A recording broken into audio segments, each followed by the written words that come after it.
I was born and raised at Kahlia Rabbit Skin River, which is along the Decho River, the Mackenzie River, about 30 kilometers up from Fort Simpson, which is Chitlikwe. So I was by the water, I was by the river all my life. Yeah, well,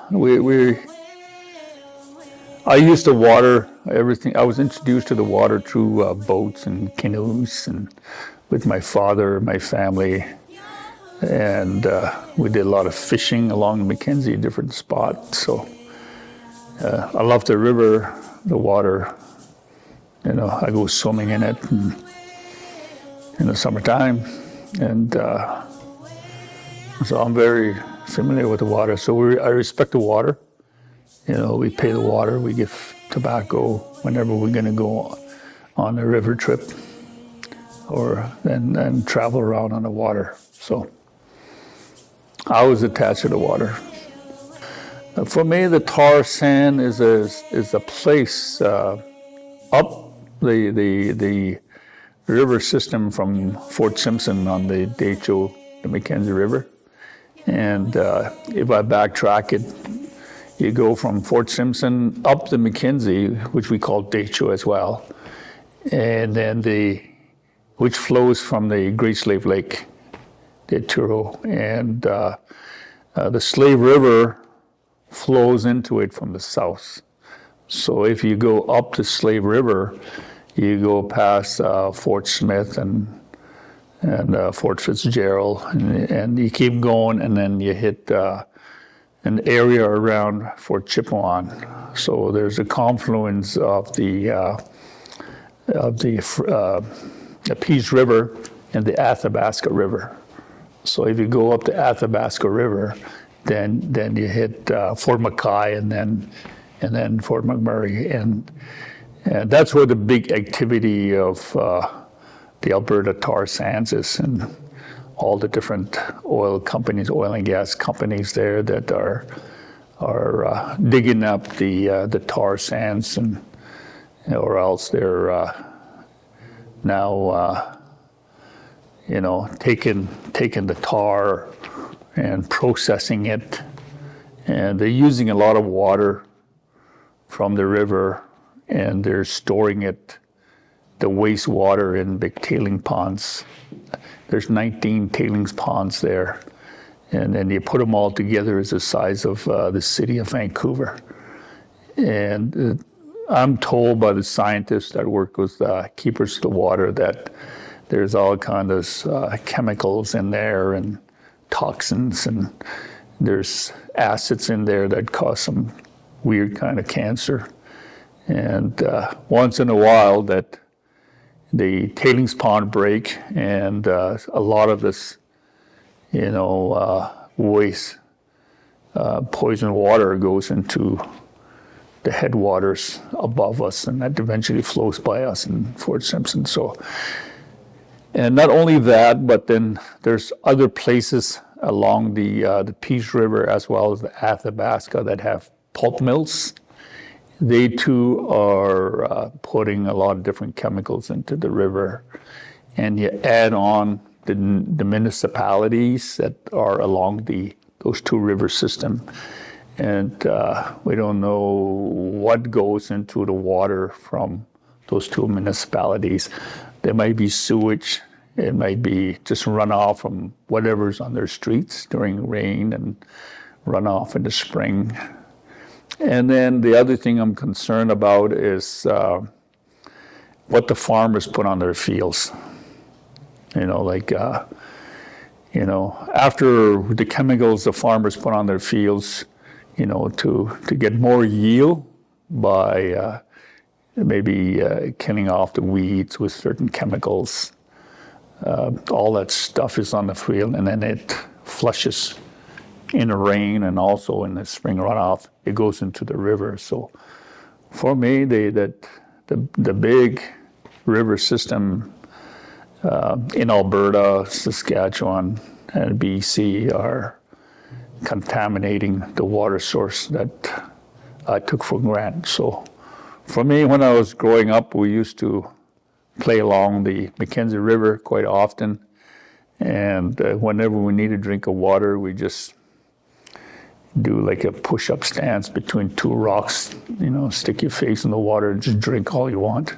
You cannot do that anymore. So it's because of all the pollutants upstream from us that is flowing into the river system. And I'm very concerned about it. Within the last 3-4 years, since I joined, I started going to Keepers of the Water functions and meetings and forums and so forth. I'm learning from the people that work with Keepers of the Water that there's a lot of pollutants going into our water system. And the people who are doing it is the oil and gas companies, the pulp mills, maybe the municipalities, and maybe the farmers. And I don't know who else is doing that, but now I'm finding out is because of the intense wildfires that happen in Jasper. There's a lot of ashes and burnt trees going in there has a high pH level that kills all the organisms that the fish depends on. So, and that alone is going to have an impact. So our water system is in danger. And now on Peace River, there's a new dam, Site C dam, and they're finished building it. So they're filling up the reservoir on Site C dam from the water from the Peace River. So the Peace River is dropping, and that's the water that flows up into our territory. So the water level along the Mackenzie, where I live, is very, very low. It's the lowest I've seen in my lifetime. And I'm 75 years old now, and I was born and raised along the river. And the water is so low. It's like it's hard to drive your outboard motor in some areas now because the water is so low. And so we don't go in certain areas now because of that. So anyways, you asked me a simple question, but it's a very complicated answer because it's so much impacts going on. Well, I live in Chichiquin, which is Fort Simpson in the Northwest Territories, along the the Mackenzie River. And the water is flowing by us. I'm at the confluence of two river systems, the Mackenzie River system and the Liard system.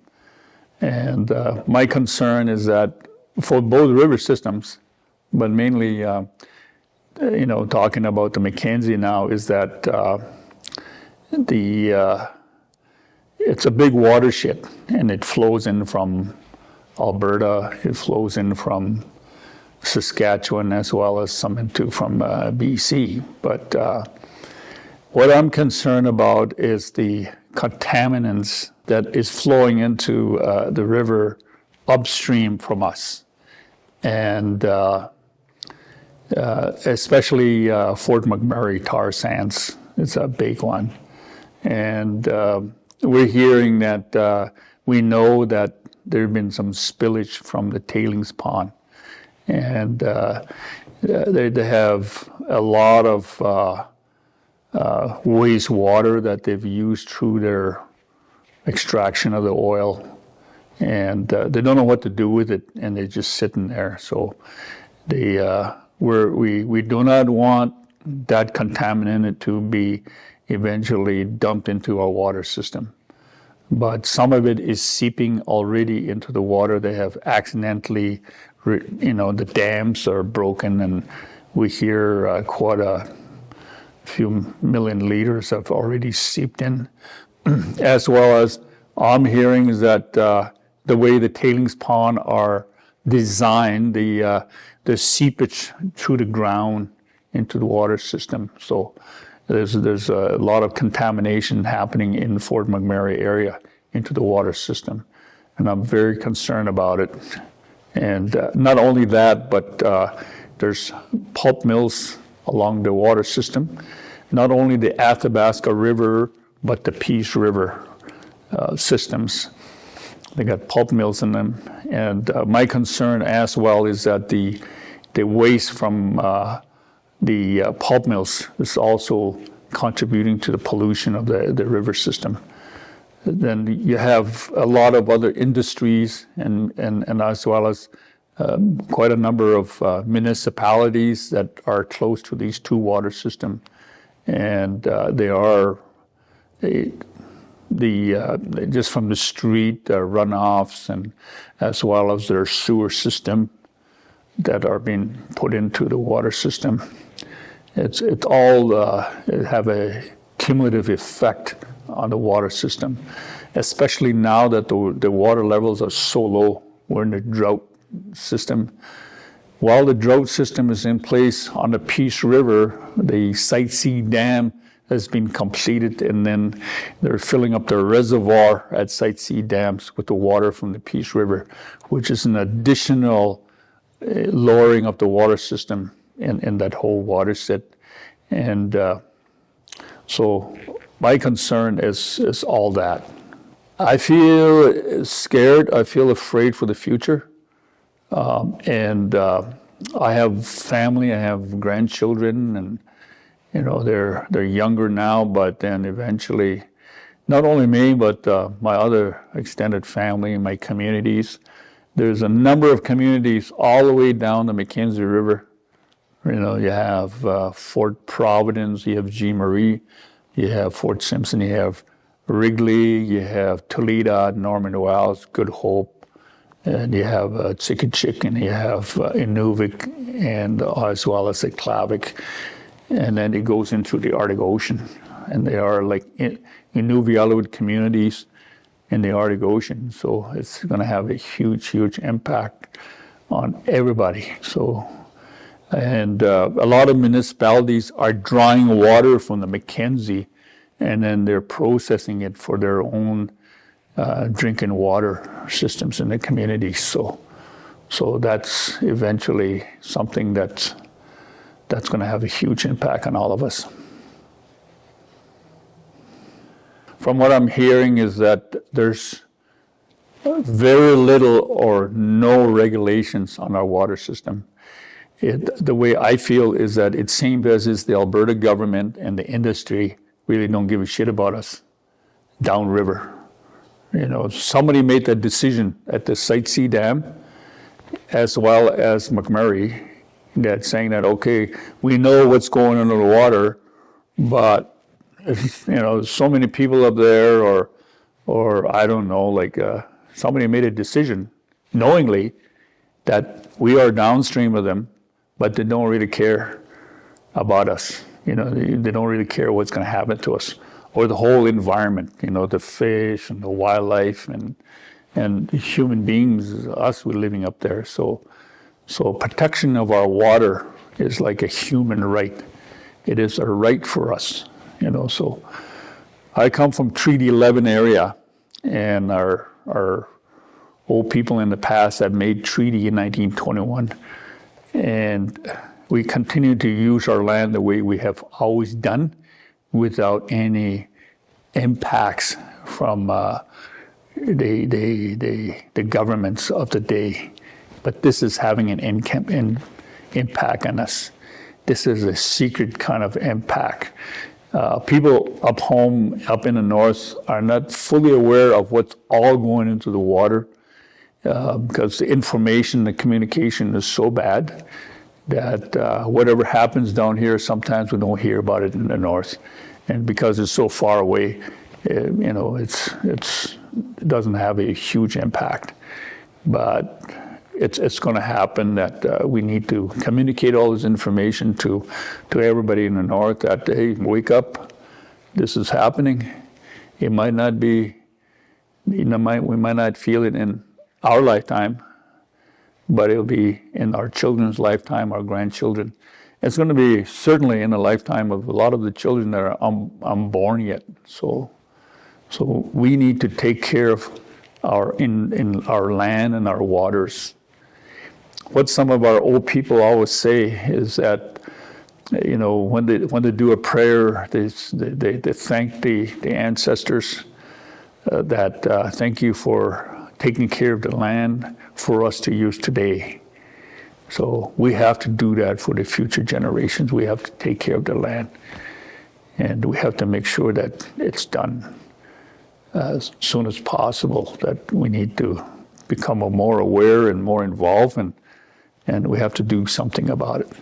So up to this point, we've been talking about it, and we hear stories that, yes, I used to dip my cup into this water system and I used to drink it, can't do it anymore. We hear those stories, but what are we going to do about it? We need to do something about it. That is the point that I would like to leave with. Well, I think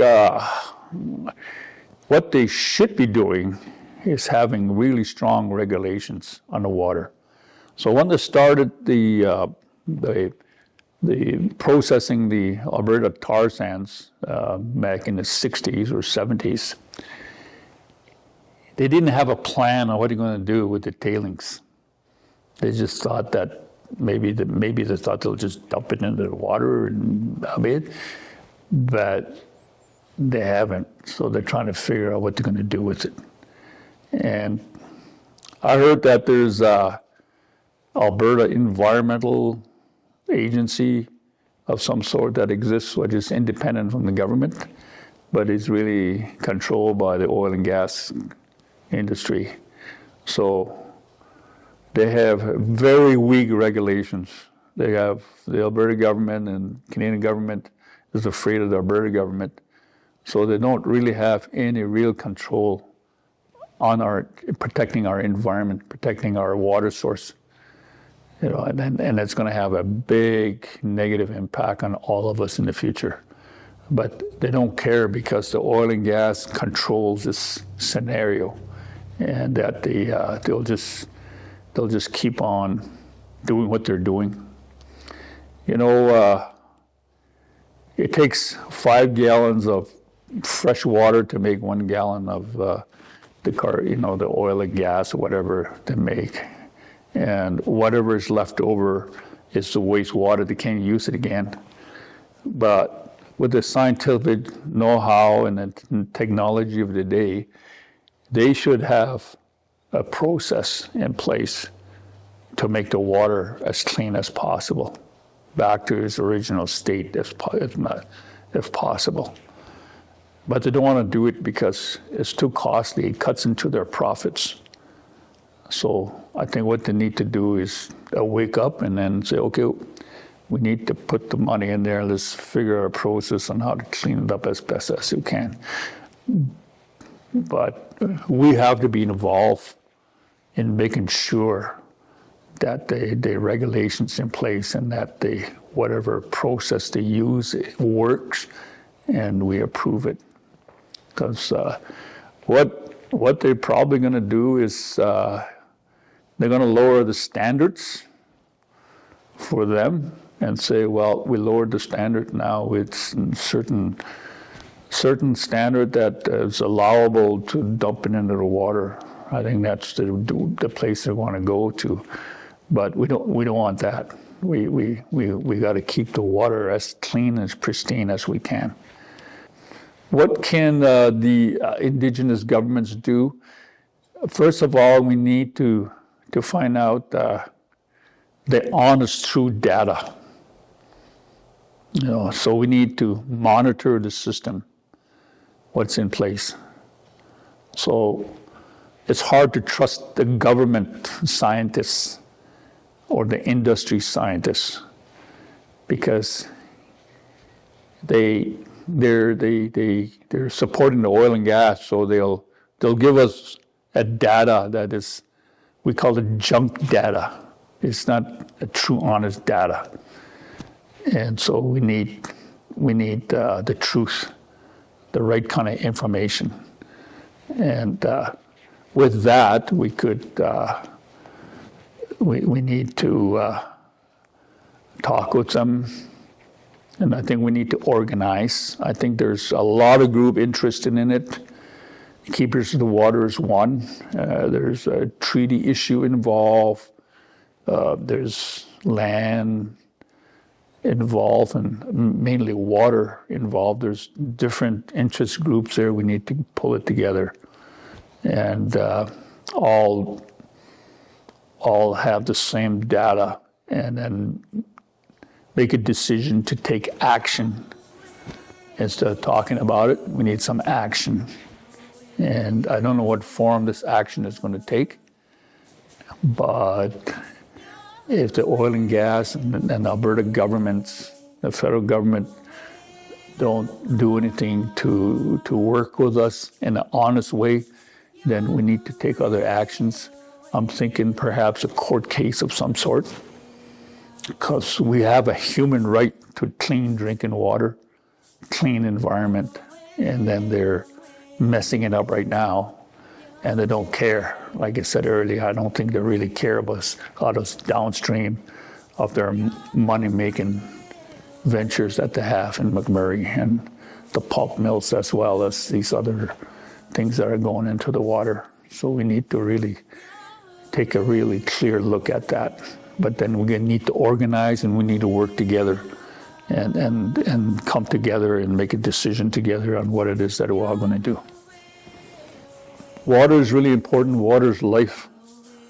And we're learning that it's been polluted upstream from us. So I want you to learn as much about it as you can and find a way with us to try to stop the pollution that is going on.